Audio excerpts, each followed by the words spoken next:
to order at 11:07. Please call the roll. Commissioners Cavell, Here. Colwell, Here. McGillivray, Here. Powell, Here.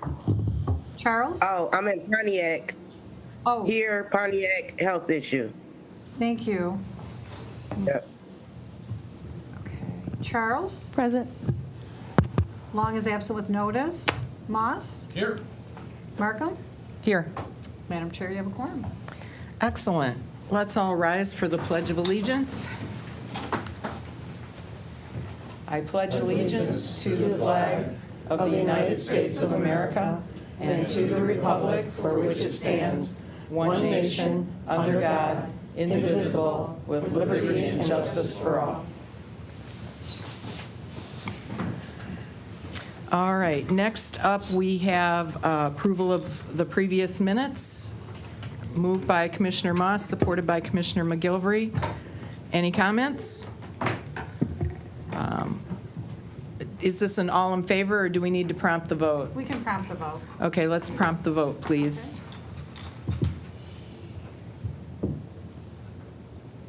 Has everybody got a vote coming up on your screen? Yes. All right. Okay, motion passed, 7 yeas. Okay, next up, we have approval of the agenda. I need a motion. Commissioner Moss, supported by Commissioner McGillivray. Any comments? Let's prompt the vote for approval of the agenda.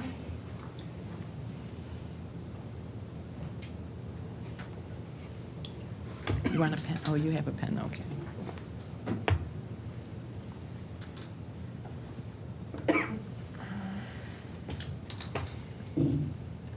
Madam Chair, you have 7 yeas, 0 nays.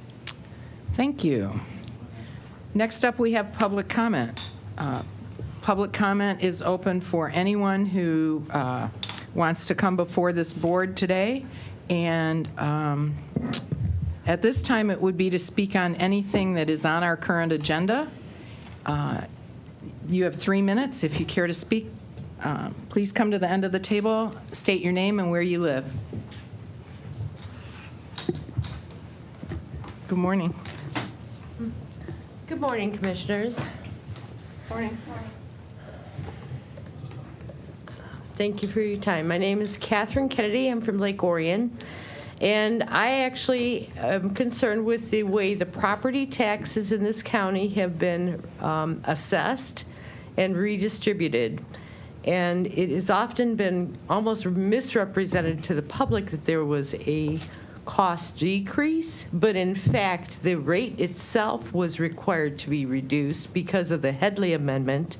So technically, that was a decrease from what was proposed initially, but the assessments on the properties that are multiplied by the rate increased in often quite disparate ways by community. So I really think that the assessments that were done at the April 29th board meeting that distributed the percentages across all the different communities, I don't understand why, given the fact that we received hundreds of millions of dollars in ARP funds and hundreds of millions of dollars in CARES Act funds, why it was necessary to raise the property taxes for the actual tax-paying citizens of this community. That's, I guess, the number one thing. I actually have concerns with the fact that we had 3 departments added this year at a time when 25% of our businesses that I'm aware of from one meeting are no longer in existence post-COVID. Those are not logical budgeting strategies, in my view. And I'm very concerned that too much is being spent, which creates permanent inflation at the county level. There's an awful lot of staff increases, salary increases, fringes. Those aren't going to go away. There's no such thing as temporary inflation when you're dealing with those types of cost increases on the administration of our county. So I'm really very concerned with the fact that we seem to be very spendthrift. We're spending a lot of money in a lot of ways that do not benefit the citizens of this community that I am actually very concerned. I don't understand how we can support so many of the refugee programs that are actually posted on the workforce development page either. They're being offered everything from healthcare to legal services and housing, in spite of the fact that HUD is supposed to be specific for citizens only. So I'm not sure how all this money is flying. It just seems to be all over the place and not. I'm concerned about the accountability, especially with the digitalization of this whole system. The fact that I can no longer get a version number and a date and time of the documents modified on all the board meetings is very disconcerting to me. I don't know how I can ever know what I'm looking at. So I really hope the transparency issue will come to the forefront, and hopefully that will be a focus of the audit. Thank you. Thank you, Ms. Kennedy. Is there anyone else that wishes to address us during public comment? Seeing no one, I will close public comment at this time. And next up, we have communications.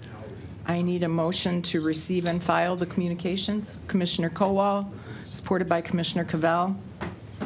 Any comments or questions on the communications? If not, then let's please prompt the vote.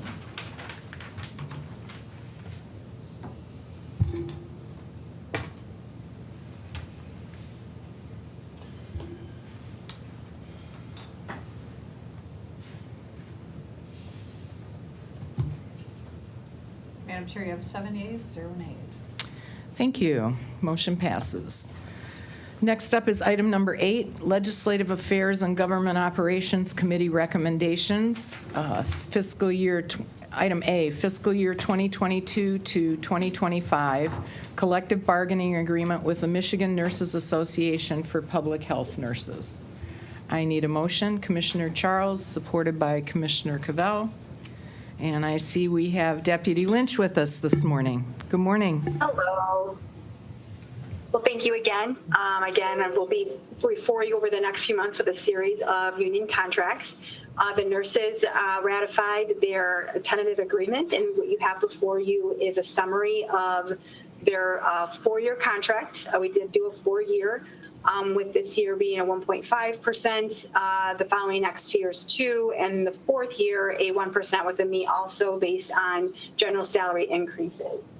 A few other things that are on there are, again, you'll see a common theme, increasing the wellness benefit from 100 to 150, increasing the match to the 457 from 500 to 1,000, and then, of course, some little nuances that were a part of our bargaining with the team that was more specific to the nurses on some comp time and time off and things of that nature. So in general, again, a very collaborative process with the Nurses Association and in alignment with our budget. Thank you. Does anybody have any questions for Deputy Lynch? Commissioner Charles. Hi, Deputy Lynch. I have reserved questions on these various CBAs just because I know how sensitive these matters can be and would hate to do anything that seemed like, I forget the word, but bargaining without good faith. So my question is just simply, are any of these contracts already expired, or are we still in the windows of them still being active? Yeah, so they had a TA before they expired. Okay. So they're in good standing. Okay. So yeah, we're in a good place. Thank you. We do have some that are expired though, but that we're still bargaining in good faith though. Thank you. Any other questions from the commission? Oh, yeah. Commissioner Cavell? Thank you, Chair. Hi, April. I see that this is going to require a budget amendment of $77,000. Should we expect, am I reading that right? And then second, is this coming, is this already planned for in our budget? And also, since you're going to be coming back with more of these, will budget amendments also be planned for in the budget that we just passed? Yeah, I think they have to amend it because right now it's all in wages at 2%. So I think that they have to shore it all up by unit. So it's not necessarily over budget when it does an amendment, but I can find out for sure. But sometimes they just have to move the funds into a different location. Okay. And should we expect, you said you're going to be coming back? Well, because they cost out the cost of the budget. Okay. Yeah, Thank and you. most of them, anything that we do agree to within, like, for instance, like there was some uniform or other thing like that, then the division itself shores that up within their own budget. So we typically walk through if that's something that they can handle in their own budget. Okay. But I'll get more clarity for you all on what those budget amendments actually mean. Thanks. Good question. Anybody else? Okay. No other questions? Let's prompt the vote.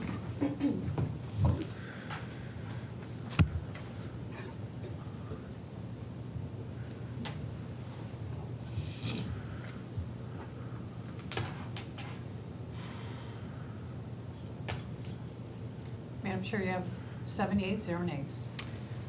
Okay, thank you. Thanks, Deputy Lynch. Next up, we have item number 9, Public Health and Safety Committee recommendations. Item A is fiscal year 22 Emerging Threats Local Health Department Agreement. I need a motion. Commissioner Cavell, supported by Commissioner Charles. I see we have Leanne Stafford with us this morning. Good morning. Good morning, everyone, commissioners. So this grant acceptance is for our emerging threats. This includes our COVID money for contact tracing, case investigation, testing, monitoring. This also provides money to our regional lab, which is an opportunity for us to help the region when in need. And this also will help cover costs for immunizations. Our big focus around immunizations are coming, pretty quickly, as you probably are aware. Both the Moderna and Johnson & Johnson booster are actually being approved as we speak over the next couple of days. And also, we are hoping as of November 1st, we will be approved to give the pediatric doses. And so we have a big push to vaccinate as many kids as possible by the end of this year. So we are going to put all of our resources here at the county as well as contractors to come in and provide those sites out in the community to vaccinate the kids. So some of the money is used for those contracted services. Nurses, staff to help us with, facilitating the vaccine events, helping us contact trace, take calls, and even wraparound services. Okay, thank you. I will open it up to the committee for questions. Commissioner Powell. Leanne, you stated that the boosters is Moderna and Johnson & Johnson. Mm-hmm. How is it that we had the issue with Johnson & Johnson with the vaccinations, but they allowed to get boosters? I just think that I could see that being let me just say this, with the misinformation that may be out there about the Johnson & Johnson, or just what was put out there. I can see a lot of reservation to Johnson & Johnson, especially in such a community as mine. So can you elaborate on that, please? Thank you. Yeah, so early on, when Johnson & Johnson was available for individuals, there was some information around I think it was around blood clotting, right, that Johnson, so they paused giving Johnson & Johnson for about, I think it was about somewhere between 7 and 10 days. But then came back after a thorough review and said that Johnson & Johnson would be allowed to be given again. So we have been giving Johnson & Johnson since that time. Understanding there's a lot of misinformation around it. Once the booster is approved, right, we will get back out and really explain to people, once we see the data and the information is provided to us, communications around the boosters and who should get it and what manufacturers you should be getting. Okay, and then will they be, or will we have Pfizer shots? Yes. Pfizer booster? So Okay. Pfizer boosters are already approved. Right, okay. Reason why I'm asking is because, for my parents, they got Pfizer shots, and I know that they'll be probably reserved to getting a different one, be it that they got Pfizer. You see what I'm saying? So Yeah. I just want So to make actually- sure that option is there just in case they inquire about it. Yeah, so right now, the recommendation is that you get the same manufacturer that you received, right? So if you get Pfizer, if you had Pfizer for your first 2 doses, you get your booster in that. However, there are a lot of studies and communication right now about switching. And so at this point, that is not the approved method. It's to go with the existing one. But I know there's a lot of studies out there. So we could hear something different coming even next week or as soon as this week if they change that. Okay, thank you. Okay, anybody else have questions for Leanne Stafford? Seeing none, let's go ahead and prompt the vote.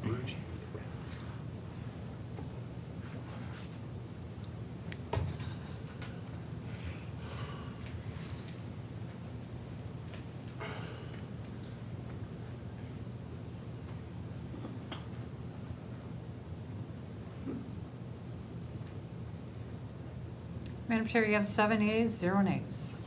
Okay, motion passes. Next up, we have item 9B, the fiscal year 2022 Local Health Department Comprehensive Agreement. I need a motion. Commissioner McGilvery, supported by Commissioner Cavell. Good morning again. Yes, so this is our large grant that we received from Michigan Department of Health and Human Services. This covers the majority of our mandated services. So WIC, infant mortality, it covers our food service program, HIV, it also West Nile virus. So just most of our mandated services that NDHHS requires us to provide, we actually receive the funding through this grant. This year, we're receiving a little over $11 million for these services. That includes 59 special revenue positions. We are reducing 3 vacant special revenue positions, so we're actually deleting those, but at this time, there are no one in those positions, so we're gonna use the money elsewhere for those. It's really due to a decrease in funding. Okay. Anyone have any questions on our $11 million Local Health Department Comprehensive Agreement? Seeing none, let's go ahead and prompt the vote.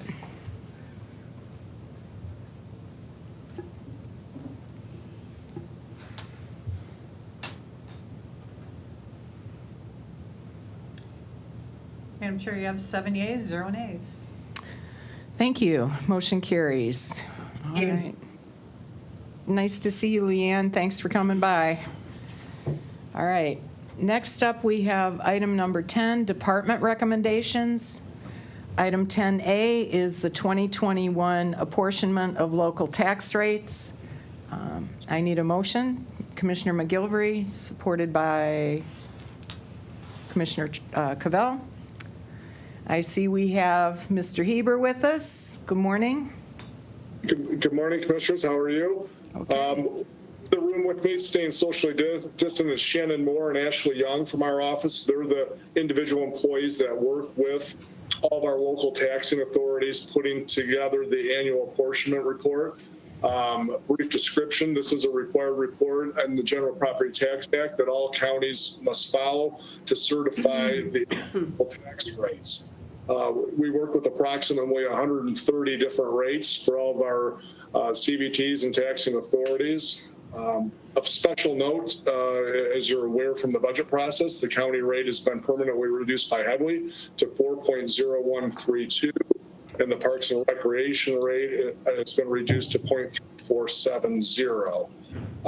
The report was able to be in your packet for your review in advance of this meeting, which sometimes it is, sometimes it isn't, depending on the timing of your meeting, and the locals have to the end of September to file with us. But this year we were able to make the packet, and I can open it up to any questions. Thank you. It does help when we have all the information at the time of the meeting. It's really good. Yeah, it does. And the locals have to the end of September to report to us. So just the timing of your finance meeting sometimes requires us to walk it on. If you meet the first week, we would have to walk it on. But because we're the 20th, we had ample time to make your required deadlines. Right. Thank you. Okay. Commissioner McGilvery. Yeah, Dave, I have a question regarding the Madison School District. Okay. There's a major cut in their tax rate. Why is that? Explain it to me. Okay, hang on one second. That was a decrease in the debt payment. I could look into further detail, but that's the short answer, Commissioner McGilvery. If you want me to give you more detail on what the debt's for and exactly what happened, I certainly can. Yeah, if you would, I would appreciate it. Okay. Anyone else have any questions? Commissioner Charles. Yeah, since I have your attention, just curious, is there appetite across the state of Michigan from your experience to reverse Prop A from 94? To reversing proposal, well, there's two constitutional amendments that are relevant in Michigan property taxes. Proposal A and the Headley Amendment. And Proposal A limits the increase of taxable value that can happen to a property within a given year. And in conjunction with that, the Headley Amendment, which rolls back the rate. So they're kind of hand in hand. And the reason I bring that up is there is a House bill that's been introduced. It's House Bill 5337 that attempts to address the Headley rollback provision and takes some of the uncappings, the pop-ups of transferred properties out of that calculation, and it would mitigate or reduce the required Headley rollback. So that's a bill that's sponsored by, and if I pronounce their names wrong, I apologize, Representative Ellison and Tisdale, both from Oakland County. It was introduced September 23rd, 2001. But to answer your direct question, if there's appetite for it, I really don't know, but there is a bill out there that does address that. Thank you for that. Thank you. Thank you. Anyone else have a question or comments? Commissioner Cavell? Thank you, Chair. Hi, Dave. I was just curious. So the county operating, it looks like, if I'm reading this right, the value of our portion of taxes went up by 9%, and that's based on like property values. Am I reading that right? No, that's 9.2. So if you're on page 1 of the report, Yeah. that would be 0.27% of the total pie. So for every dollar of property taxes, 9% of that would be approximately to the county operating. And that would vary by communities. Communities that have a higher tax rate than the average, that percentage would change. So that's for illustration purposes of where your tax dollars go, and the total collection of about $2.8 billion. Okay, thank you. So then that helps me understand. So we've received roughly $246 million in property taxes going back a couple of years, but this looks like we will be receiving $262 million in property taxes. Is that right? This, Commissioner Cavell, this is for illustration purposes, and the actual estimate of taxes and what we give up to TIF capture, which are your DDAs, Yeah. recorder improvement authorities. None of that's taken into account in this. This is just an order of magnitude relevant to property taxes, not an exact amount. So whatever amounts we reported to you during the budget process, which I don't have in front of me, that Lynn and her team and Kyle Jen would have presented, are more accurate than that. I would refer back to those, and we can certainly make those available to you. This is just to try to explain where your taxes go from a taxpayer perspective, not a budgetary document. Okay, thank you. Thank you. Commissioner Moss? Thanks. Hey, Dave. Good to see you. I got a question on once again, back to the page that Commissioner Cavell was looking at. I'm looking at the 2021 breakdown of tax base by class of property. And we got B, which is commercial. I'm assuming that commercial means retail and office, correct? Correct. Okay. Is there a breakdown between retail and office? Is there a breakdown in percentage and the amount? I don't expect you to have it on the tip of your tongue, but if could we get that about what the percentage of the county revenue, both percentage-wise and money-wise, comes from office? And this is just a personal thing with me. If the Madam Chair would allow, could we get that going back 3 or 4 years as to what the county revenue is for office space, both in raw numbers and in percentage? Is that? Commissioner Moss, I understand your question. I understand why you're looking for Excellent. it. And Someone I needs will to. certainly do my best to try to give you some estimates, and I will probably need to do it from a sample basis. Where we do the contract assessing for the 32 communities is roughly about a third of the taxable value. Because the assessment process in Michigan is local, some assessors may look at medical office different than other assessors, but I can certainly try to break that out into those property types relevant to office, and maybe pull even to take where I think you're going, Commissioner Moss, one step further, maybe look at hotels and retail. If I could lay that out, I'd certainly be willing to try to do that. Yeah, well, I don't, obviously I can't, officially ask you to do all this stuff, but anything you can get would help. And where I'm going with it is that I'm thinking office, particularly big office, is going to be going the way of big mall or maybe the newspapers. So at some point, we got to be looking at that sector, which is I drive up to get here, and it's nothing but office buildings. And if people aren't coming back to work, and if office space is being consolidated, and if this particular industry segment is in the throes of a massive structural change, permanent change, we probably ought to be on top of that. See what I mean? Right.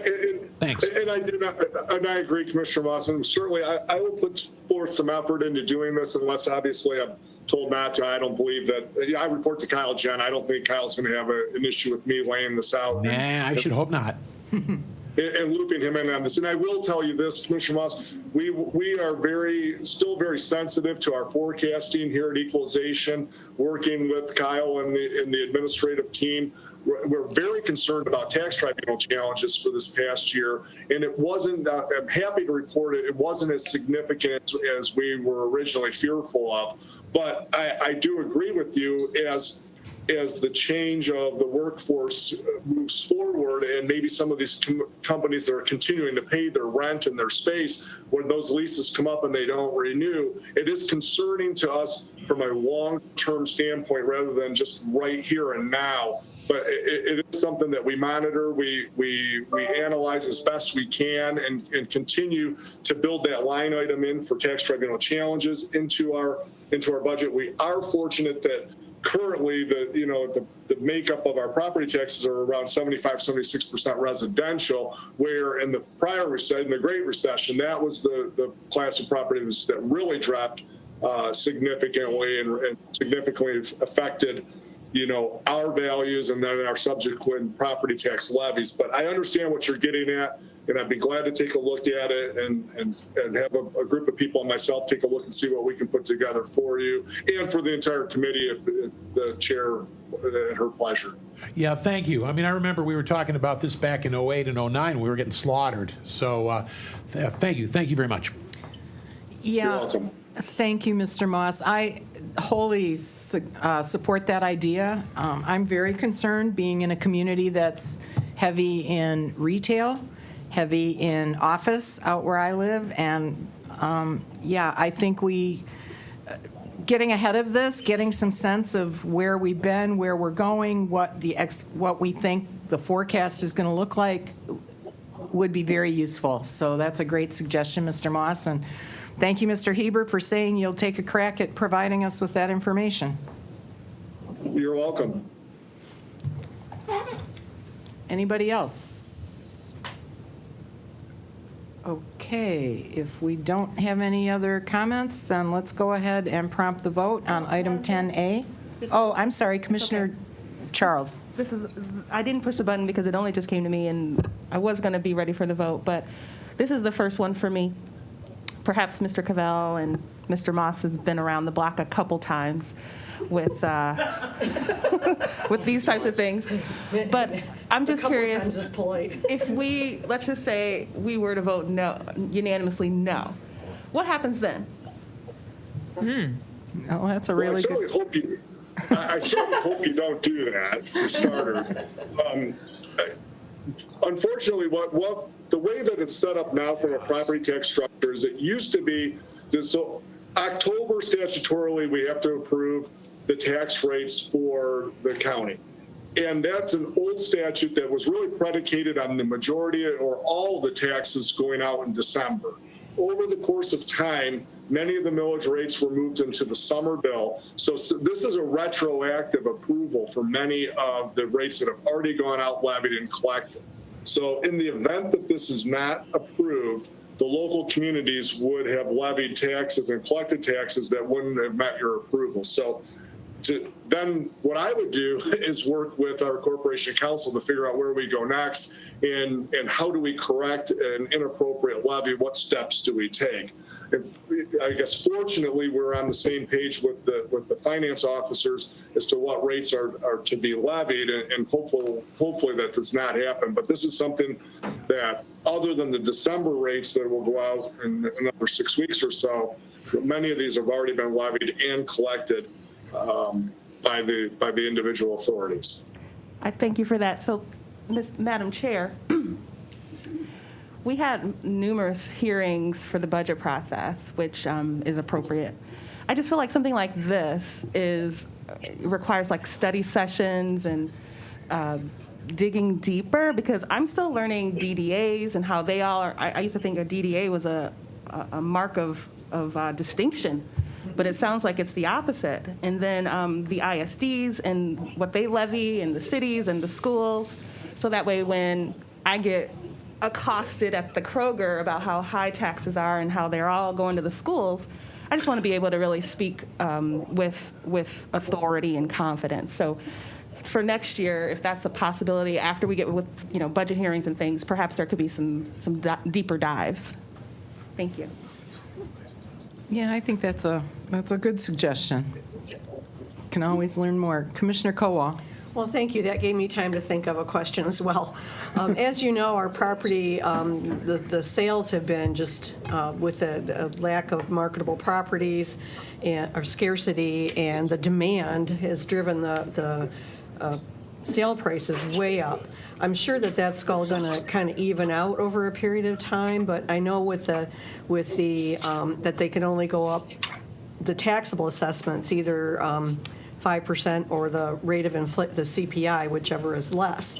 But is that going to have any kind of effect on these evaluations and equalizations, whatnot, going forward, or is that just kind of a blip that's going to correct itself? Well, if I understand your question correctly, so what we're looking at right now is approving the rates that in many cases we've already levied. So if your question is moving forward past that, what is the current market conditions relative to real estate values within the county, along with the limitations of Proposal A, which you are correct, it's 5% or the CPI rate of inflation.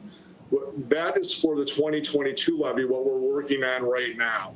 And the CPI is, I believe, going to be approximately 3.2, 3.3% for next year. That will come out from a bulletin from the State Tax Commission within the next few days.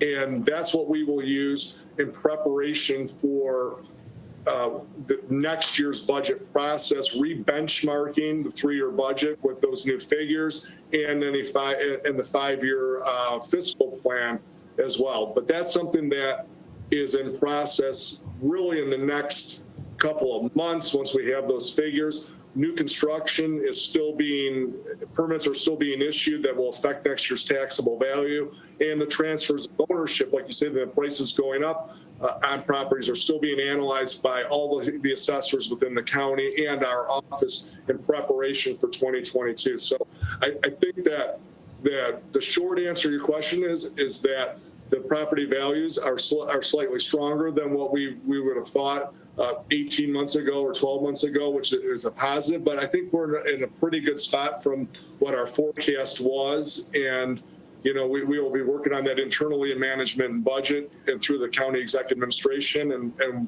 when we have a handle on that, obviously bringing that to the Board of Commissioners. Thank you very much.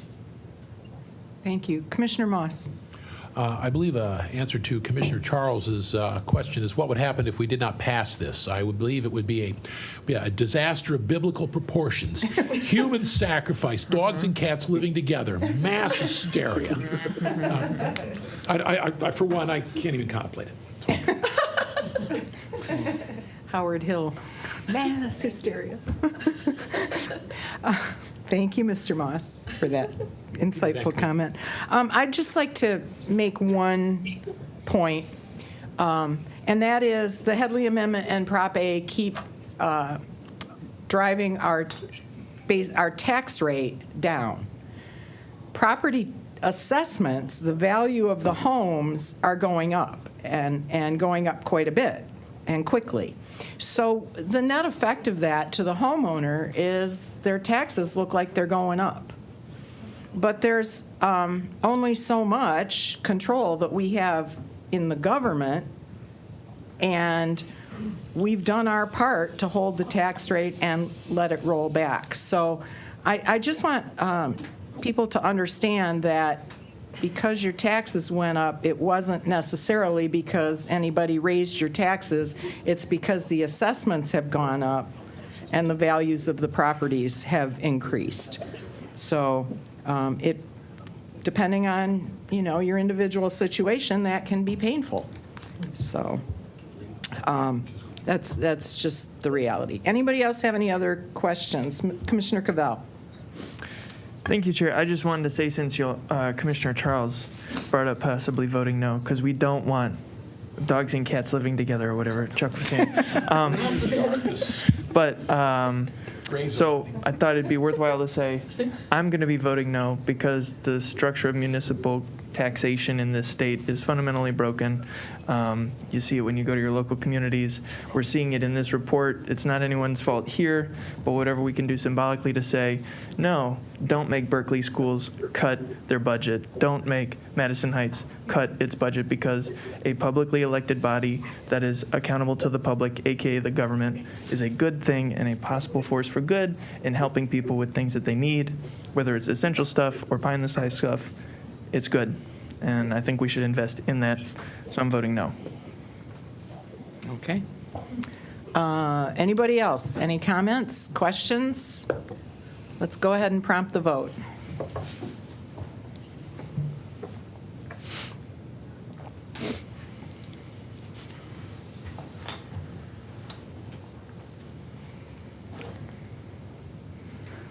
Madam Chair, you have 5 yeas and 2 nays.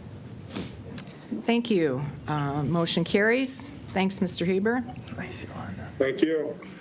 Next up, we have item 10B, Pictometry International Corp. For access to Connect Explorer and Connect assessment applications and associated online services. We have with us this morning our Director of IT, Mr. Tim. Good morning. And we need a motion. Commissioner Kowal, supported by Commissioner Charles. Thank you, Commissioners. Good morning. So this first item that I've brought is a contract extension request for 2 years on an existing 5-year agreement. As part of actually our GIS program, this data is used throughout the county for the CVTs, as well as in our equalization staff. Mr. Heber's staff is a big user of this. We pay for, with a $1 million contract, $1 million plus, 2 flyovers of the county twice in that 5-year period. And this is pretty standard practice in the GIS environment.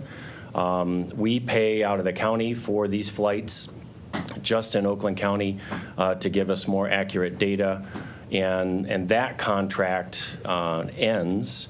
What we would like to extend is $20,000 so that we can continue to have access to the flight data.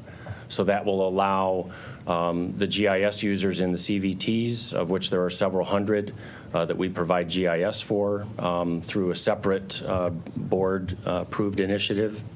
And also the Equalization Department will have access to that data.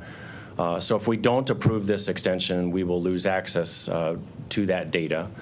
So this is just to give us that access. And we will go through the RFP process in 2 years, as we normally would, to have the next set of flights done as we do those flights every 2 to 3 years. So are there any questions? Okay. Anybody have any questions? Commissioner McGilvery. Why can't we go out to bids this year?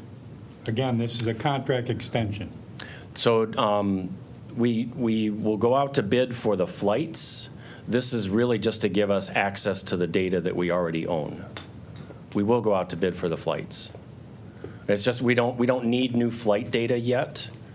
So I mean, that is like I said, I believe that's a $1.3 million contract, and we're looking for $20,000 in lieu of the 1.3. We think this is a good use of our data to be able to access it, to continue to use it for GIS and equalization. It does go stale, but it's not stale yet. Okay, thank you. Commissioner Kowal. So we have to pay to access our own data? That's the service that we provide, is that data is stored in a proprietary system through this company, Pictometry. And yes, we pay to access that data. It's frankly, many systems that we use, we pay a service to a provider to access our data. Workday is another example. We pay them a subscription rate of X dollars per month to access our HR data that they host for us and service for us. Our email system is another example. And many of you, if you use Microsoft tools, you pay Microsoft, $9 a month on a subscription basis for your family's access to the Microsoft Office suite. So that subscription model is very common in the industry. Okay, thank you. Yes. Thank you. Learned something. Anybody else have any questions on this item? Okay, if not, let's go ahead and prompt the vote.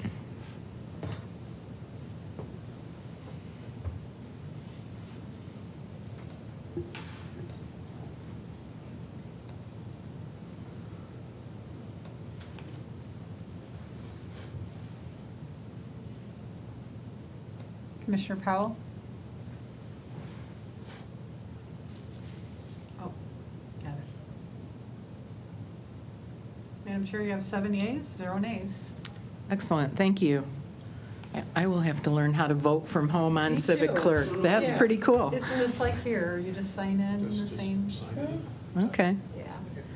All right, next up, we have item 10C, AT&T Corporation.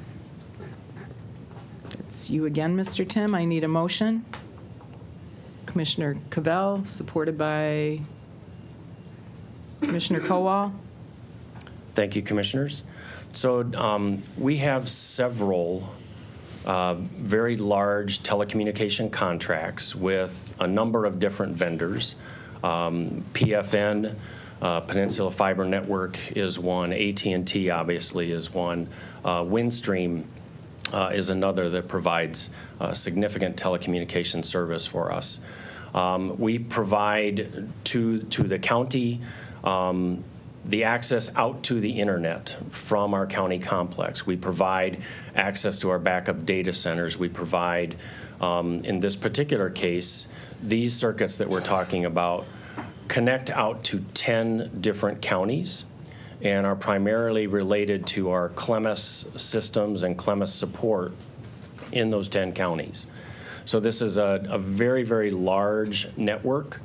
We have over 90 individual circuits that go out to these additional counties, to the over 100 agencies that we provide support for with the Clemis system. So we have done, even in the last 2 years, we recently did an RFP. We just redid all of the circuits that we connect to the internet, or our internet service provider circuits. That bid was won by AT&T through competitive bid process just 2 years ago, and it was a conversion. That conversion took AT&T from our previous provider, who was Windstream. That took AT&T $700,000 of engineering and implementation time on their end. That was part of the cost of that implementation. It also took the IT department over 1,000 hours of staff time to handle that conversion and bring those circuits into our network so that our systems could access. So based on that historical data and based on the complexity as well as the public safety nature of this AT&T network we're talking about in this contract, our recommendation based on those costs is that we will not save in order of $2 million, we won't save that much money in an RFP process, and we are recommending an extension of this existing contract rather than go out to bid, because we won't save the money that it will cost us to replace it. And again, these are critical circuits in our Clemis network, and that's the reason for the request on this extension. Okay, thank you, Mr. Tim. Anybody from the committee have any questions? Commissioner McGilvery.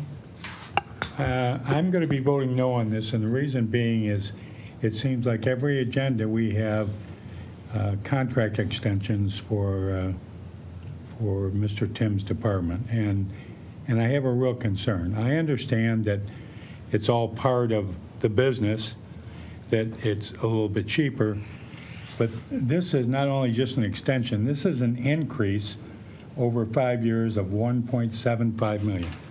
It's not an increase on the yearly rate. We've actually negotiated a carryover rate. So it changes the total value of the contract. You are correct. But the annual recurring rate of the circuits is the same. Okay. Just the same, I'll be voting no on this. Thank you, Mr. McGilvery. Commissioner, anyone else have any comments or questions? Commissioner Cavell. Thank you, Chair. I was just curious, Mr. Tim, can you clarify that, what Commissioner McGilvery was talking about, the cost? Because I was confused about that too. So we have a current contract with AT&T for all these circuits. What we will do in that contract, when we execute a contract through the purchasing department, it gets what's called an NTE, a not to exceed amount. Mm-hmm. That allows us then to process invoices and make payments, et cetera. And when we hit that amount, and that amount is what's authorized through resolutions typically, right? Mm-hmm. When we hit that amount, we're no longer allowed to pay invoices. That's part of the check and balance in the process. We need to renew the contract or RFP or whatever the case. So the NTE will need to be adjusted as we extend this contract, but the annual dollar amount that we pay AT&T for these circuits has been negotiated to be the same as it currently is. So there's no price increase for the circuits on an annual basis. So it's still $350 a year? Yes. It's just because it's a longer timeline? Correct. Understood. If, for example, we went out and did an RFP and got a 5-year contract, and again, just for sake of discussion, because we have done this just 2 years ago with our internet circuits, which are different than these, but in that case, we would sign another contract for $1.3 million, and that would be as the result of the RFP, right? The one other comment that I will make, as we discussed in the last meeting, I will bring to the next meeting, as I bring our quarterly invoices, I will bring the first report that I promised around the contracts that we manage. So in IT, we manage roughly $100 million of NTE contracts, professional services, technology, et cetera, et cetera. Those contracts are at various states of having recently been bid out, and I won't say the number now just in case I misremember it, but I will bring that at the next meeting. The number of contracts, the dollar value of those contracts that we just let out to bid in the last couple years, which for whatever reason, you never see those, right? So the vast majority of the work we do is following the purchasing process, is following the process of this board, that we do go out for competitive bid. And in just the last couple months, we have bid out our firewall replacement system. That contract was awarded through competitive bid. We have also bid out our voice over IP system, our network infrastructure, our Wi-Fi system. Those are all multi-million-dollar contracts that have been bid out through the process and awarded through an RFP. Thank you. One more question, if that's okay. You still have the floor. I thought our contract process was 3 years with up to 2 years of extensions. Correct. This is a 5-year contract on top of an existing contract. So why are we not doing the 3 and 2? For core infrastructure, I will make the case that the amount of work that it costs our vendors and the amount of work that it costs our IT department and the impact it has on the rest of the county's operations, for core infrastructure, I will make the case that we need to have those contracts extended for long periods of time. Another example will be our radio system. Our radio system is 15 years old, and our next radio system will be bid out in 15 years. We're not gonna replace the radio system every 5 years. Workday is another example. Our current MRP or ERP system, PeopleSoft, has been in place on the order of 15 years. And we expect that Workday will last us at least 10, if not longer. So there are core pieces of infrastructure that it's not feasible, it's not practical, it doesn't make good business sense. And that's why I want to bring some reports to you to explain some of those. There are some pieces that we need to have a conversation about. This is why these exemptions are requested. And there are others that I will demonstrate we are absolutely committed to and do follow that process as often as we can. So if I understand right, you're saying that because big companies like AT&T or, say, Motorola or Workday get in to having a contract with us, it's just such a bear and such a heavy lift, and $700,000 plus 1,000 hours of staff time to switch over, that is just like a nuisance to go through like a more transparent process, because financially speaking, human resource speaking, it's just oof. So if I may, if you're finished, I don't want to interrupt. But first of all, I think this is very transparent. Sure. Secondly, I wouldn't say that it's about big companies. I would say it's about big infrastructure and strategic decisions that we, as a county, have made around strategic technologies. And oftentimes those are administered or they are offered by big companies, but it's not because it's AT&T. Sure. I will bring it back. I believe it's over $1 million that we spend with Windstream, who's an AT&T competitor. We have significant contracts with multiple vendors in the technology space. And again, I think when I bring back the list of contracts that are bid out, you'll see some of the magnitude, and it won't look like I'm always just bringing exceptions. I do only bring exceptions, right? Because the process doesn't ask me to bring all of the ones that we RFP'd and all the ones that we signed. And I mean, those are all appropriated through the budget process. They're all appropriated through purchasing and administered that way. So Yeah, I wouldn't say it's just a matter of convenience. Okay. When I bring an exception, we try to bring the homework behind it as well to explain the business rationale, why I, as an IT professional, think this is actually good not only for the county, but for the taxpayers. Okay. I think the grumbling that you're getting from some of us is, just to make sure it's clear, because I didn't mean to misspeak, but that at least from my perspective, it's maybe big companies wasn't the right word, but because we've decided to make strategic investments in technology that is vital to the modern day functioning of any Right. government, we have to do that. Yet it feels as though we have less and less choice or freedom to choose based on, one, the limited amount of vendors that can meet our unique needs, and then two, the amount of money it costs to switch them over. So it feels like, yes, we work with Windstream, yes, we work with AT&T, but gosh, that's not a lot of options. And to then have to only see you when you're asking for extensions, it does feel like Understood. we're kind of stuck with them until they decide otherwise. That doesn't feel good as a transparent and public body. So I appreciate you educating me about that. I have Commissioner Charles, followed by Commissioner Kowal. Yeah, Mike, I have the utmost confidence in the information that you bring to us. However, in this case, I am currently in the process of shopping other vendors in my own life because I'm very disappointed in a government, in a countrywide kind of place where I'm just not happy with AT&T structurally.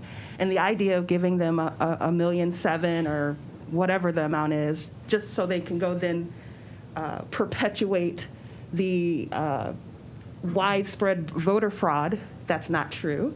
Their tentacles are in a lot of stuff that we're fighting right here at the ground level.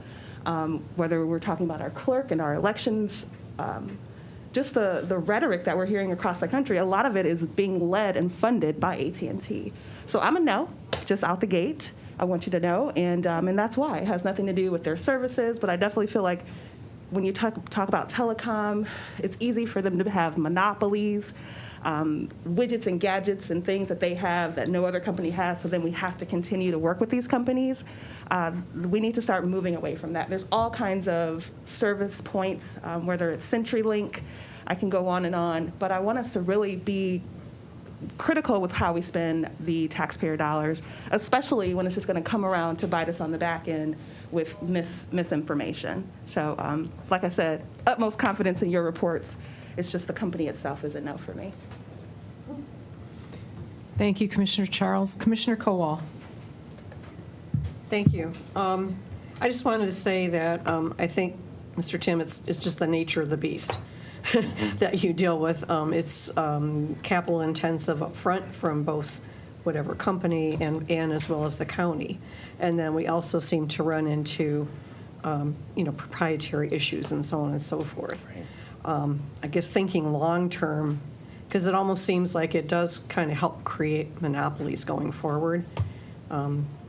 If you can maybe think, and it's a problem much larger than Oakland County. It's something I'm sure is going on in every government, Right. everywhere. So it's almost like once you start down this road with one company, you're just kind of stuck going forward. Mm-hmm. So if you could perhaps, I don't know how to say it, put some thoughts together about, how we can deal with this going forward. Is there any kind of understandings up front or some kind of out clauses to where we're not perpetually, roped into one contract or another? You get where I'm going with it? I understand. I do. That when there's heavy investment on both sides and so on and so forth, but we should have the opportunity without so much fiscal impact to be able to go out and bid and, be fiscally responsible to the taxpayers, which I'm not saying, I'm sure you are, but it's just, I kind of feel like it's stifling competition. Yeah, and I completely understand. As I said, I will bring the reports that show our purchasing practice, our purchasing history, My hope is that would shed some light onto this. And Madam Chair, if it's appropriate, I'll work with the staff to actually present that report rather than just submit it as a communication. So we can walk through it, and we'll figure out how to get that on the agenda. In addition to that, I guess I would, one of the challenges, we're obviously not the federal government, but if you think about, how many companies can bid on, one of the big recent ones has been how many companies can bid on cloud services for the Department of Defense. That's gotten a lot of press and lawsuits. But another example would be how many companies can bid on, building, a submarine for the Department of Defense. There aren't that many, for one. And yes, you go through a competitive bid, but that asset then lasts for 15 or 20 years, right? So that has to be part of our conversation as well, and I will do everything I can to put things in a little bit of that context. And maybe the last point I would ask you to consider is, every one of us, if we haven't, in our personal lives, refinanced a mortgage. One, we should before the rates go up, and two, there comes a point where it does not make sense to do it 3 months after you just did it. And why is that? Because of the closing costs and the time that you put into it, and you don't get a big enough rate reduction, even though you might see a small reduction. So there is a point of diminishing returns, and again, our numbers are much bigger than that. But I guess from the standpoint of the business model and business practice, I will try to bring that forward as well. I think that would be really helpful. You spend a lot of the county's money. I do. You're a big piece of where our expenditures go. And it is very wide-ranging. We do support many governments outside of Oakland County with what we do in your department. So I think it would be good for you to make a separate presentation to the Finance Committee along these lines, how you do the evaluations of the contracts you're going to move forward on. I think I understood you to say that most of the contracts you sign never come before us because they fall within the procedures by which we operate. Correct. Purchasing and our departments and all of that. And what we typically see are the anomalies, the extensions, the adjustments that have to be made. But in general, we are not seeing most of the big contracts that you're letting as they get processed. Correct. And I think if you could help us understand that better, I think that would be very helpful. So yes, I'd like to see such a report sometime in the future. I think that's a good suggestion, Commissioner Kowal. Anybody else? Commissioner Cavell. Thank you, Chair Markham. Just real quick to echo what Chair Markham and Commissioner Caldwell were saying, a report or an update would be great, but part of that being, I'd love to learn, if you don't do it already or if it's not an easy answer now, at that later date, is there a potential for cooperative buying or working with Macomb and Wayne County, if you don't already, or other counties to be able to purchase more at scale to make us a little bit more competitive so that we don't get kind of stuck with these 2 or 3 vendors that kind of got us by their talons? And if that's a longer answer, happy to wait, but if we it's do easy. already participate in national, state, and local cooperatives. Damn. Purchasing helps facilitate that. And this is as good as it gets? To be quite honest, most of the time, the prices that we get through RFP are better.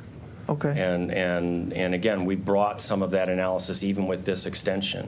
These prices are far and above much better than the prices we just RFP'd 2 years ago when we replaced our ISP circuits. So we feel like we have been diligent in doing that work, and that this extension is justified because of that. Okay. Thank you, Commissioner. Commissioner Powell. So to just recap our meeting, and I wanted to ask the chair if you could clarify what we're asking of Mr. Timms moving forward before we take this vote today. Because I don't know if we're requesting things prior to us taking this and tabling this item, or how are we moving forward so I know how to vote properly. Thank you. Okay, so I think what we're asking Mr. Tim to do in the future is bring us a report that is not really related to the vote we're going to take. It's to give us a better understanding overall of how we are let contracts for the IT department and how they make their evaluations for all of the contracts that they have. This is a contract extension on one contract. So it's not caught up in waiting for him to give us a report. Okay, thank you. Anyone else? I see Commissioner Charles stepped out for a second. Okay. If there's no other comments or questions, let's go ahead and prompt the vote.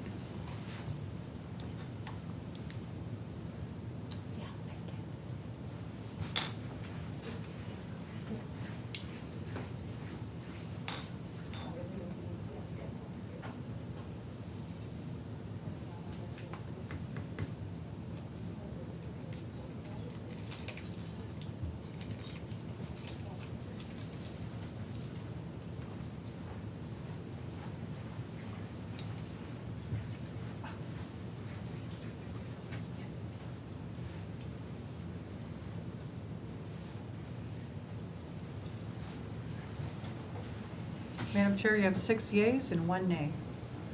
Okay, thank you. Thank you, Commissioners. And then the last item under department recommendations, item 10D, is the CompuLink Management Center Incorporated CompuLink to comply with Michigan Court Rules 1.109 and 8.119 and redact personal identifying information, PII. I need a motion. Commissioner Cavell, supported by Commissioner Kowal. Thank you, Commissioners. I also have our County Clerk and Register of Deeds, Lisa Brown, and the Chief Deputy, Jennifer Howden, joined us on the call in case there's additional questions of the nature of the clerk's business that I'm not prepared to answer. I will also start out by saying this is not a contract extension. Thank you for humoring me. So we have received notification from the state Supreme Court that we need to redact personally identifiable information out of court documents.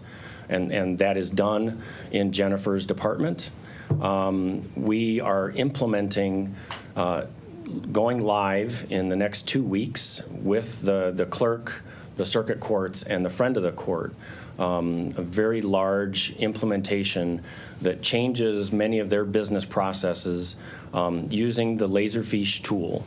The Laserfiche tool is document management. It's scanning to help us, have electronic document management. It provides routing. We used that platform extensively for grants for CVTs and for charities during the CARES Act. So it's a very functional, very flexible platform that we use, and we have this document management system going live in the early November days for the clerk, circuit, and FOC. And that's a prerequisite. As they get live on that system, we will then make a modification to our Laserfiche platform. Laserfiche has some software, and we are buying some services from them as a vendor to help us automatically identify certain types of PII in our court forms. So it will automatically scan the documents, automatically redact the documents before they are published and printed and provided to the public. So this is a contract amendment of an existing contract, and it's basically a budget amendment, nearly $200,000 for Laserfiche professional services as well as some contract labor to help us get this done by the first of the year. So it's a very small window of time. So it's very urgently needed for this application. Okay. Commissioner Moss. Thanks. So this basically puts us in compliance with the essentially order by the Michigan Supreme Court. Correct. Thanks. Commissioner Cavell. Thank you, Chair. So we passed the budget like 3 weeks ago. This is not a part of that, so you're requesting more money. Could I ask why this wasn't planned ahead or part of the budget recommendation?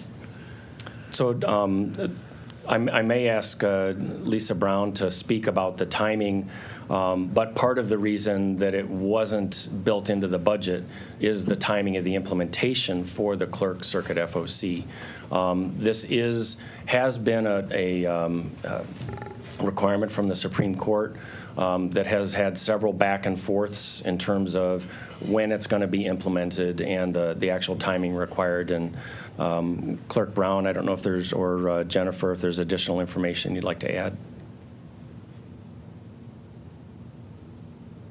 Waiting to see if Jenny wants to say anything. I'd just like to add, we are in discussions as to whether this is an unfunded mandate, if this is something, a Headley matter that we can go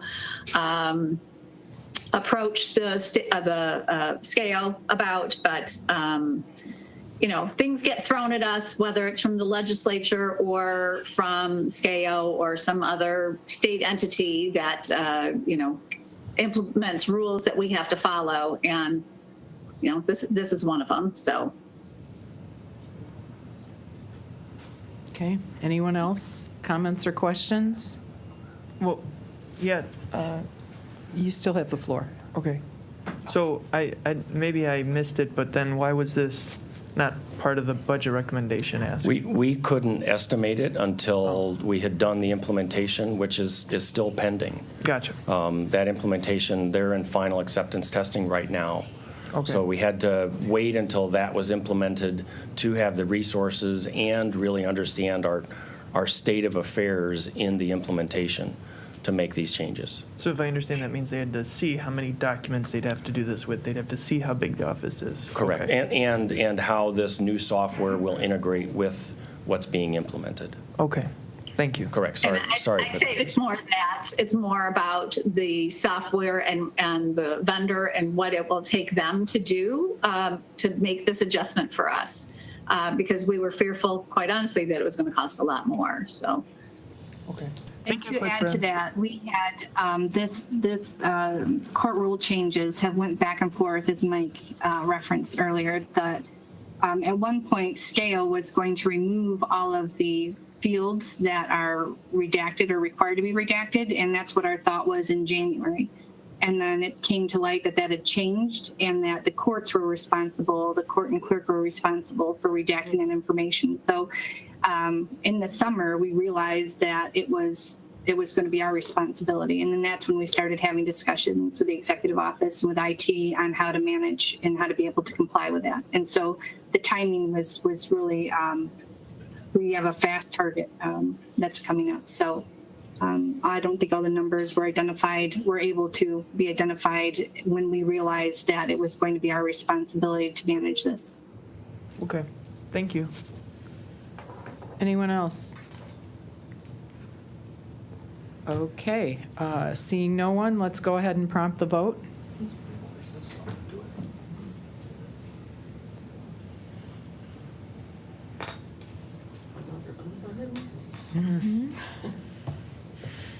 You people at the state, you're always telling us how to spend our money. This is SCAO that did it. It's not just spending our money, it's the process of what we have to do and the work we have to do here. Right. Yeah. Just Madam Chair, you have 7 yeas, 0 nays. okay. The motion carries. Thank you very Thank you, much, Commissioners. Clerk Brown and Mr. Tim. Thank you. Ms. Holland. Okay. Next up, we have a closed session. So at this time, we need to ask everybody but the Finance Committee and those who are presenting to us and supporting us to leave the room. We do need a motion. And we need a motion to go into closed session. Commissioner Charles, supported by Commissioner Moss. Okay. And the reason should be stated. And voice vote or prompt the vote? You should prompt the vote on that. Okay, prompt the vote for going into closed session. And she's just saying you can say for the purposes of discussing. For the purposes of discussing Gerald's versus Oakland County and Deputy David Wascomie. I move. Moved by Commissioner Charles, supported by Commissioner Long. Okay. Moss. Charles and Moss. Long was the supporter. I got 3 of them. Oh, Moss, I mean, yes, I said Long, I meant Moss. I got it. Sorry. Okay. Okay, we're waiting for all the votes. Oh, yeah, I got to vote. I thought I pushed the button. Hit the green one. Yes. And then we're going to leave this go-to-meeting session and go to a new one, Okay. okay? For security. Okay, so this one, So we're going out of this go-to-meeting session and into a new one. yes. Yep, and for commissioners, you don't have to do anything different. We're No, just gonna be. We're going to pull it Okay. from this. Do you have the HDMI cable? All the time. You don't have He to won't do really need that because he's going to be sharing through the screen. So that it'll be on the screen with the go-to.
we have Commissioner Powell yet? Not yet.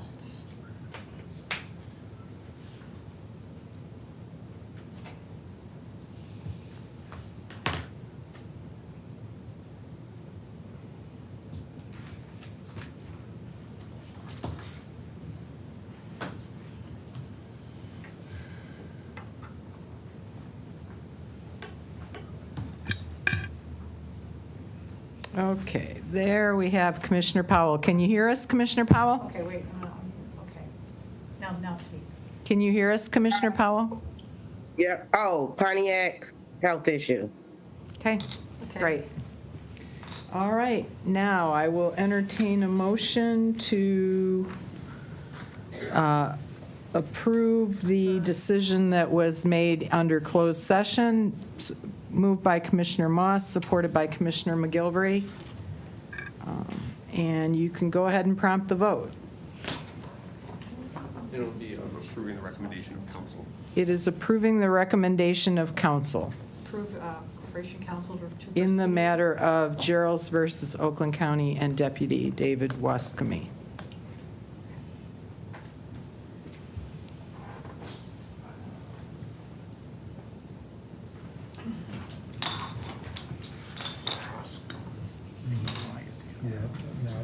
I think she just mispronounced it. I think they got it right.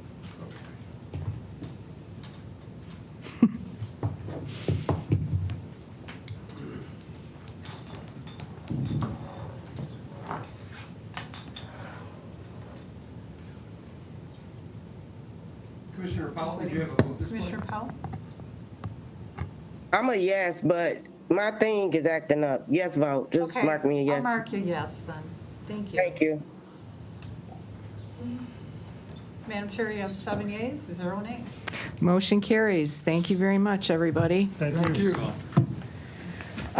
Okay, so that's the last item on our regular agenda. Next up, we have our second public comment. Is there anyone who cares to address us in our second public comment? We didn't get told that the meeting was back on. Okay. Meeting's back on. Okay, Doors open. you can come on in, the meeting's back on. You can assume that once the door is back open, you can come back. Okay, we actually, the two of us actually discussed that point because we were unclear about that. Yep. Trying to make sure the recorder knows we're back in session and all that, so. Okay. So we have one more public comment. Welcome. Please state your name and where you live for the record. Thank you. Thank you, Commissioners. This is Catherine Kennedy from Lake Orion, and I'm at least hopeful, since the Supreme Court is requiring the personal information to be redacted from the clerk data before it's published anywhere. That's a positive thing, as long as they do it before it's rolled out.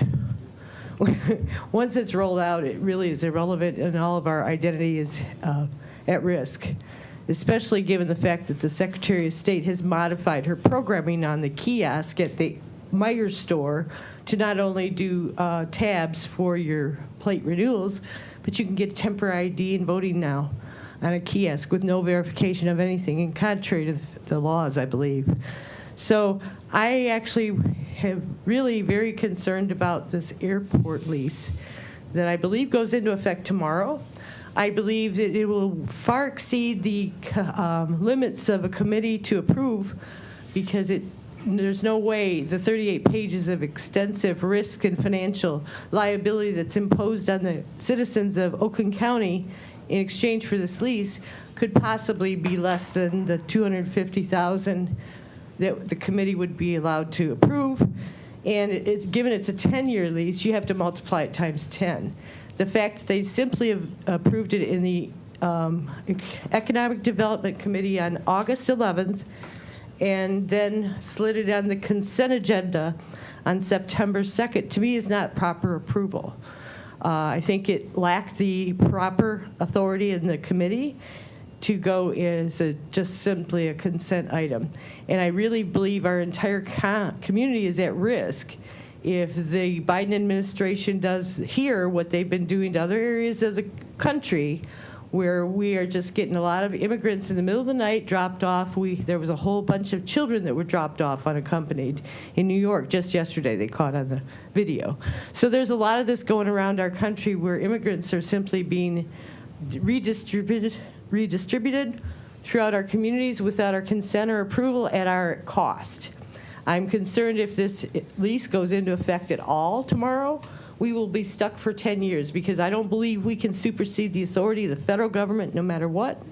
And so I adamantly implore you to oppose this and make sure it does not go into effect tomorrow. Thank you very much. Thank you, Ms. Kennedy.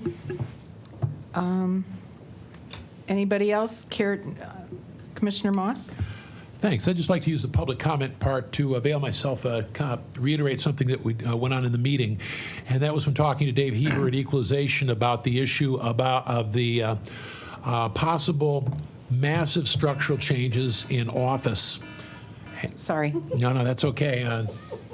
And you can exit the building. No, go ahead, keep it.